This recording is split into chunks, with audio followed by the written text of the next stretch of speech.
मराठा आरक्षण नेते मनोज जरांगे पाटील यांची प्रकृती खालावल्यामुळे सोमवारी सायंकाळी त्यांना पोलीस बंदोबस्तात अंतरवाली सराटी येथून छत्रपती संभाजीनगर शहरातील खासगी रुग्णालयात दाखल करण्यात आले।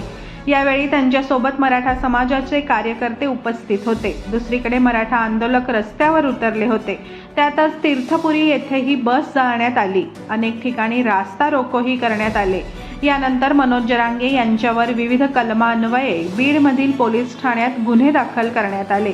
बीडचे पोलीस अधीक्षक नंदकुमार ठाकूर यांनी याबाबत माहिती दिली आहे। मराठा आरक्षणासाठी राज्यभर लढा देणारे मनोज जरांगे पाटील यांनी रविवारी अंतरवाली सराटी जिल्हा जालना येथे राज्याचे उपमुख्यमंत्री देवेंद्र फडणवीस यांच्यावर विविध आरोप केले।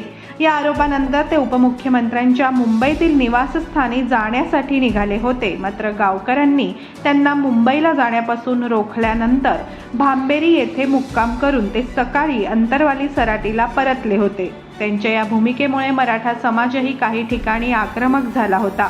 त्यामुळे सरकारने बीड, जालना आणि छत्रपती संभाजीनगर जिल्ह्यात इंटरनेटची सेवा बंद केली होती। बीडसह अनेक ठिकाणी रास्ता रोकोही करण्यात आले। यानंतर पोलिसांनी मनोज जरांगेंवर गुन्हा दाखल केलेला आहे।